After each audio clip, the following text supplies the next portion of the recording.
Hello guys, welcome to my YouTube channel once again. Today we're gonna discuss about 3 secrets of social media content marketing. So guys, stay tuned. Somna karigumba social media content creator ama oige haragati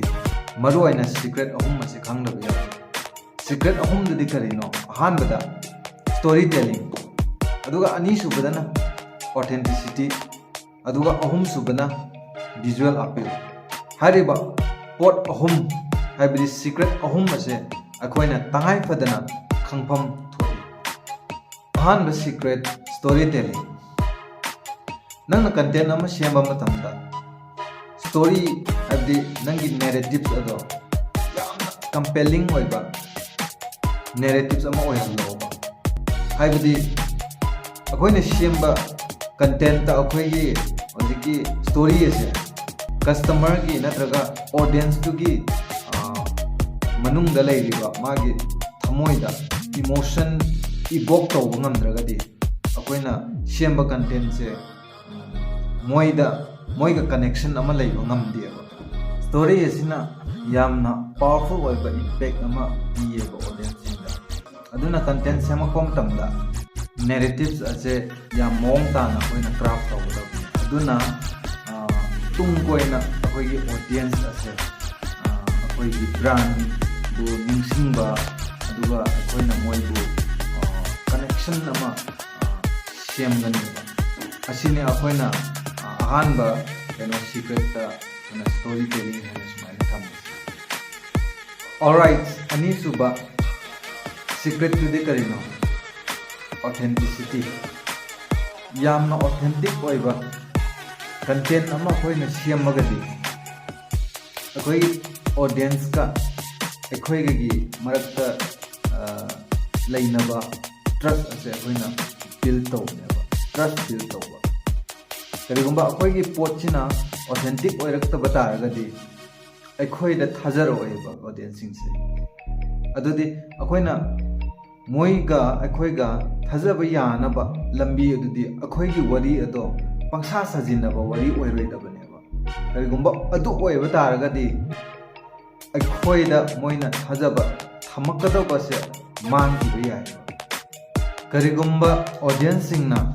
akhoina tawriba pot asida abda akhoina piriba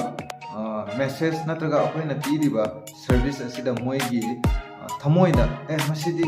taseng singba pot tuniko haiba se phaurakpa matamda moi se akoida engage torpa amadi akoiga share tawbugi keno se chances se sumna wangakani ba aduna akoigi content asida akoina asi sema matamda akoina maruena akoigi keno kokta akoina khangadaba se akoigi taseng ba wari semba haiba se akoina khangadaba ne aduna tagadi anamtana akoigi tawriba pochida moina hajar oiba aduna thajaba haiba pochina mangradi akoina tawriba pot su success oiraro aduna content semge haragadi achumba yumhamda aduda akoina semgadabu asini second point da lairiba authenticity haiba pot asi last but not the least the secret number 3 is visual appeal social media ke sangsar sidadi eye catching visual haibase yamna maru audience ke attention phabase kari no haibam tamda high quality images videos and graphics sinaba kariguma moi sina quality se low ayagadi masida audience sinse na pamdaba natraga moina boring chuba haiba pot amase lakani ba aduna akoina visual gi pot sidadi yamna eye catching oiba pot ama dakar oiba adu samna haibra high quality images singse natraga videos aduga graphics singse yamna maru oiba audience ta yamna lasting oiba impression ama pige hairagadi hairiba visual appealing sida akoina yamna focus tawba ama chang aduna masina akoigi sigi 3 secret ta last one masini social media content creation da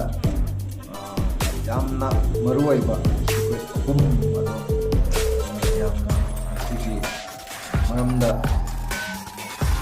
ꯈꯪꯕꯤꯔꯒꯗꯤ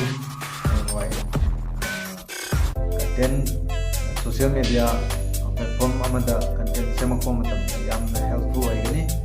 ꯃꯁꯤꯒꯤ ꯍꯥꯏꯔꯤꯕ secret ꯑꯍꯨꯝ ꯑꯁꯤꯗ ꯑꯩꯈꯣꯏ ꯐꯖꯅ ꯀꯔꯤꯅꯣ ꯍꯥꯏꯕꯗꯣ ꯃꯃꯨꯠ ꯇꯥꯅ ꯊꯤꯖꯤꯜꯂꯒ ꯑꯩꯈꯣꯏ ꯀꯟꯇꯦꯟ ꯁꯦꯝꯁꯤ ꯍꯥꯏꯕꯁꯤꯅꯤ ꯍꯥꯏꯖꯔꯤ. ꯑꯣꯀꯦ ꯃꯌꯥꯝ, ꯑꯔꯣꯏꯕꯗ ꯂꯥꯏꯛ ꯇꯧꯕ, ꯁꯤꯌꯔ ꯇꯧꯕ ꯀꯥꯎꯕꯤꯒꯅꯨ. ꯅꯨꯡꯁꯤꯕꯤꯗꯨꯅ ꯆꯥꯟꯕꯤꯗꯨꯅ ꯑꯩꯒꯤ ꯆꯦꯅꯦꯜꯁꯤꯕꯨꯁꯨ ꯁꯕꯁꯀ꯭ꯔꯥꯏꯕ ꯇꯧꯕꯤꯔꯝꯃꯨ.